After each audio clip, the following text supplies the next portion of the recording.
नमस्कार दोस्तों। बाइडेन ने अपने दिल की बात बोल दी। बाइडेन ने कहा कि Pakistan one of the most danger nation. देखो बात यह है कि president Biden at the democratic Congress champion committee समारोह के अंदर बातचीत कर रहे थे, अपना भाषण दे रहे थे। हालांकि स्टार्टिंग के अंदर भाषण तो वो दे रहे थे कि जो रशिया यूक्रेन युद्ध से दुनिया को कितना बड़ा नुकसान हुआ। उसके बाद उन्होंने कहा कि जो चाइना हमारे लिए कितना बड़ा एक थ्रेट है। वो देखा जाए तो जब ओलंपिक समिट के अंदर भी चाइना ने कहा था कि रशिया और चाइना के अंदर एक नो लिमिट अपनी दोस्ती को और ज़्यादा बढ़ाता है, इतनी ज़्यादा गहरी है। देखा जाए तो रशिया और चाइना दोनों क्या अमेरिका के लिए थ्रेट है। अब बात करते हैं उनका एक दिल के अंदर पता नहीं ऐसा कौन सा उभार आया। उन्होंने कहा कि पाकिस्तान क्या one of the most danger nation in the world जो nuclear weapons without any cohesion. देखो बात ये है, जिस हिसाब से पाकिस्तान एक न्यूक्लियर कंट्री है उस हिसाब से वहाँ पर डेमोक्रेसी नहीं है। काफ़ी क्या पाकिस्तान को मिलिट्री कंट्रोल करती है और वहाँ पर पाकिस्तान आतंकवाद को सपोर्ट करता है। और ये हथियार अगर आतंकवाद के हाथ में लग गए तो दुनिया को कितना बड़ा नुकसान झेलने को मिल सकता है।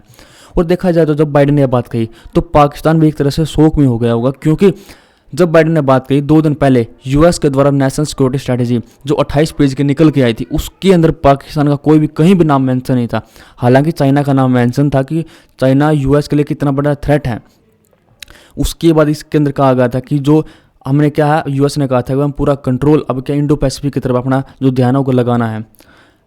अब देखो, अब आपके दिमाग में ये भी आया हुआ अभी तो अमेरिका कितना बड़ा ज़्यादा अमेरिका जो पाकिस्तान को सपोर्ट कर रहा था, जैसे कि 30 मिलियन अगस्त की बात करें $30 मिलियन अमेरिका को दिए थे। अभी उसके बाद 14 सितंबर की बात करें यूएस ने $10 मिलियन और डॉलर दिए थे पाकिस्तान को अभी बाढ़ के कारण उसको। और अभी 25 सितंबर को F-16 पैकेज के लिए $450 मिलियन दिए थे। ये सब कुछ काम कर क्यों रहा था फिर पाकिस्तान? देखो बात ये थी पाकिस्तान वोट करे against Russia at UNGA United Nation General Assembly के अंदर, क्योंकि अभी रशिया यूक्रेन युद्ध के अंदर रशिया ने क्या किया, यूक्रेन का जो ईस्टर्न साइड में एरिया था लुहांस्क डोनेट्स्क वहाँ पर अपना इलीगल तरह से वोटिंग करवा के उनको अपने कंट्रोल में कर लिया। उसके बाद रशिया ने कहा कि अगर इनके ऊपर अब यूक्रेन अटैक करता है तो क्या है रशिया के ऊपर अटैक माना जाएगा। तो उसके लिए UNGA के अंदर एक वोटिंग होनी थी और इसलिए अमेरिका चाहता था कि पाकिस्तान रशिया के अगेंस्ट वोट करे यहाँ पर। तो इसलिए अमेरिका ने कहा था कि आपको ठीक आपके यहाँ पर बाढ़ आई हुई है, पाकिस्तान से कहा तो आप एक काम करो, अपने पैसों की भी ज़रूरत भी है तो आप एक काम करो यूरोपियन कंट्री या जर्मनी चले जाओ। तो बिलवाल भुट्टो पहुँचे जर्मनी के अंदर, तो वहाँ पर उनको जर्मनी ने कितने पैसे दिए, €10 मिलियन। तो उसके बाद उन्होंने कहा थोड़ा जम्मू कश्मीर का मुद्दा उठा दीजिए, हमारा दिल खुश हो जाएगा। तो उन्होंने थोड़ा जम्मू कश्मीर का मुद्दा उठाया। तो उसके बाद यूएस के अनवॉय का उन्होंने विजिट किया पाकिस्तान ऑक्यूपाइड कश्मीर के अंदर। उन्होंने बात रखी आज़ाद कश्मीर के बारे में। अब इंडिया ने इसलिए स्ट्रॉन्ग ऑब्जेक्शन भी किया, बट ये बात किस लिए हो रही थी, ताकि पाकिस्तान वोट करे अगेंस्ट रशिया। बट अभी जो वोट हुई UNGA के अंदर पाकिस्तान ने क्या कर लिया, यहाँ से अब्सटेन कर लिया। अब आप UNGA की बात करो, इसके अंदर 193 मेंबर है, जिसमें से 143 तो इसके फेवर में गए, 5 इसके अगेंस्ट गए और 35 ने क्या कर लिया अब्सटेन। और यहाँ से अभी पाकिस्तान ने भी क्या कर लिया था अब्सटेन। यहाँ पर जो बाइडेन है बौखला गए एक तरह से। तो उसके बाद बाइडेन ने अभी भाषण के अंदर कहा कि पाकिस्तान क्या है one of the most danger nation है। अब बात ये भी नहीं है कि बाइडेन ने पहली बार ऐसा कुछ कहा हो।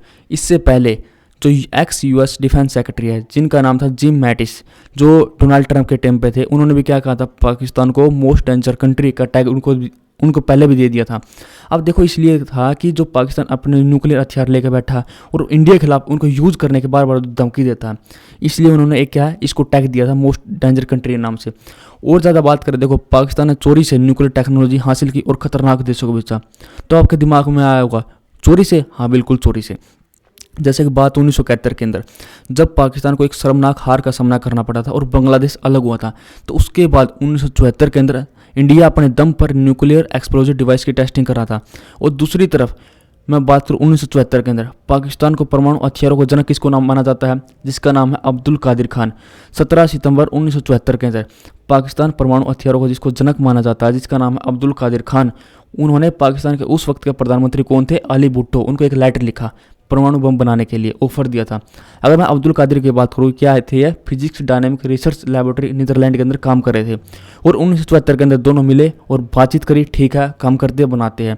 और 1975 के अंदर अब्दुल कादिर खान जिस लैबोरेटरी के अंदर काम कर रहे थे वहाँ से सेंट्रीफ्यूज की ड्राइंग यानी उसके डिज़ाइन चुरा लेते हैं। उसके बाद उस लिस्ट को भी चुरा लेते हैं जिसके अंदर इसके लिए इक्विपमेंट मिलते हैं, जहाँ पर इसके इक्विपमेंट मिलते हैं उसकी ड्राइंग को चुरा करके नीदरलैंड से भाग कर पाकिस्तान आ जाते हैं। और 1998 के अंदर पाकिस्तान परमाणु ताकत बनता है। और उसके बाद ये कादिर खान यहाँ नहीं रुके, उसके बाद उन्होंने क्या, कम से कम कहा जाता है कि उत्तर कोरिया का दौरा किया 13 बार, और उत्तर कोरिया को टेक्नोलॉजी बेचने वाला कौन था, पाकिस्तान। और इसके बदले में अब्दुल कादिर खान ने अपनी लेबोरेटरी में उत्तर कोरिया लोगों की मदद से पाकिस्तान के लिए गोरी बैलिस्टिक मिसाइल बनाई। तो उसके बाद लीबिया सामने आया, लीबिया ने कहा सर हमको भी दे दो थोड़ा न्यूक्लियर टेक्नोलॉजी, हम भी बना लेंगे। तो पाकिस्तान ने कहा कितने पैसे दोगे, तो लीबिया ने कहा सर इतने ले लो। तो लीबिया को भी न्यूक्लियर टेक्नोलॉजी बेच दी। तो 2003 के अंदर अमेरिका उसके ऊपर सैंक्शन लगाता फिर रहा है। पर उसके बाद ईरान सामने आया, ईरान ने कहा हमको भी दे दो। तो पाकिस्तान ने कहा कितने पैसे दोगे, इतने, चलो ठीक आप ही ले लो। तो ईरान को भी बेच दी। तो उसके बाद अमेरिका अब ईरान के ऊपर भी सैंक्शन लगाता है फिर रहा है। अब देखो पाकिस्तान छठा सबसे ज़्यादा परमाणु हथियार वाला देश है। पहले नंबर पर कौन है, रूस, उसके बाद अमेरिका, फिर है चीन, फ्रांस, और पाकिस्तान के पास कितने 165 और भारत के पास है 160। और पाकिस्तान की नो फर्स्ट यूज परमाणु नीति नहीं है, हालांकि इंडिया की है। इंडिया बोलता है कि अगर पहले हमारे ऊपर अटैक हुआ तो उसके रिस्पॉन्स में क्या है, इंडिया अटैक करेगा। बट पाकिस्तान नहीं मानता। पाकिस्तान बोलता है कि अगर हमको लगा कि हमारे ऊपर अटैक होने वाला है, तुम क्या पहले उसके ऊपर बम भटका देंगे, ये पाकिस्तान बोलता है। देखो डेमोक्रेसी ना के बराबर है, डेमोक्रेसी वहाँ पर है नहीं बिल्कुल भी, क्योंकि 75 साल में 33 साल मिलिट्री शासन रहा पाकिस्तान के अंदर। 1958 से 1971 के बीच में, और 1977 से 1988 के बीच में, और 1999 से 2008 के बीच में। और 5 ट्रस्ट के जरिए 7.5 लाख करोड़ रुपए का कारोबार करती है पाकिस्तान सेना। यह बात कही किसने है, पाकिस्तान की सीनेट के मुताबिक सेना देश में 50 से भी ज़्यादा कंपनियाँ चलाती है। और ये चलाती कैसे है, ये कंपनियाँ 5 ट्रस्ट के जरिए, फौजी फाउंडेशन, साइन फाउंडेशन, बहरिया फाउंडेशन, आर्मी वेलफेयर ट्रस्ट और डिफेंस हाउसिंग अथॉरिटी के जरिए चलाई जाती है। और उसके बाद petrol pump, bank, school, dairy, cement plant सब कुछ कौन कंट्रोल करती है, पाकिस्तान सेना। और पाकिस्तान में 75 साल में 31 पीएम बने और किसी का वह कार्यकाल पूरा नहीं हो पाया। कोई 2.5 साल के अंदर काम किया, किसी ने 3 साल के लिए, किसी ने 2 साल के लिए। ये सब कुछ पाकिस्तान के अंदर हालत थी। अब जिस IS की बात पाकिस्तान करता है, पाकिस्तान बोलता है जो ISI है ये पाकिस्तान की खुफिया एजेंसी है, नहीं, ये क्या है, एक आतंकी एजेंसी है। जिस एजेंसी ने ओसामा बिन लादेन से लेकर दाऊद तक को शरण दी है। और इसने 2001 के अंदर भारतीय संसद पर हमला हुआ, 2006 में मुंबई ट्रेन पर ब्लास्ट हुआ, और 2007 के अंदर हैदराबाद अटैक हुआ, 2008 के अंदर मुंबई हमले में भी ISI की भूमिका शामिल है। उसके बाद पंजाब में खालिस्तान आंदोलन को बढ़ावा देना और नक्सलियों की मदद के पीछे IS का जिम्मेदार है। अब खुद सोचो, अगर ये इनके हाथ में, आतंकवादियों के हाथ में अगर न्यूक्लियर वेपन्स लग गए तो कितना बड़ा नुकसान होगा इंडिया को भी और बाकी दूसरी कंट्री को भी। अब आतंकवादियों को पाकिस्तान अब तक कंट्रोल नहीं कर पाया। अमेरिका कितनी बार गया बट आतंकवाद कंट्रोल नहीं कर पाया, इसलिए पाकिस्तान को 2008 में पहली बार ग्रे लिस्ट के अंदर शामिल किया गया। 2009 के अंदर इसको निकाल दिया, इसको एक बार चेतावनी दी कंट्रोल कर ले, बट नहीं हो पाया। 2012 में फिर FATF को पाकिस्तान को FATF के ग्रे लिस्ट के अंदर डाल दिया। फिर 2015 में फिर इसको बाहर कर दिया, फिर 2018 के अंदर फिर इसको डाल दिया, और अभी तक क्या है, ये ग्रे लिस्ट के अंदर शामिल है। और आतंकवाद के नाम पर अमेरिका से 13 साल में 86,000 करोड़ रुपए ले लिए। अब पाकिस्तान का रिएक्शन क्या था इसके ऊपर जो बाइडेन ने बात कही। देखो डॉक्टर असलीन खालिद ने कहा कि बाइडेन अपनी इमेज, अपनी सत्ता को बचाने के लिए सब कुछ कर रहे हैं, और पाकिस्तान का जो न्यूक्लियर एसेट है कहीं ज़्यादा सेफ है US से। और शहबाज शरीफ ने भी सेम बात यही कही। शहबाज शरीफ ने कहा कि Pakistan is a responsible nuclear state, we are proud, हमें गर्व है, डेट आवर न्यूक्लियर एसेट, हमारे परमाणु हथियार have the best safeguard as per the IA requirement के हिसाब से। अब बात करें क्या पाकिस्तान ने ऐसे कोई न्यूक्लियर स्ट्राइक करने की धमकी दी, हाँ बिल्कुल दी। 2020 की बात करें, जो पाकिस्तान के रेलवे मिनिस्टर जिनका नाम शेख रशीद अहमद, उन्होंने इंडिया के खिलाफ न्यूक्लियर वॉर करने की धमकी दी थी। और 2019 के अंदर भी जो former prime minister Imran Khan ने, उन्होंने भी सेम बात ऐसी कुछ कही थी।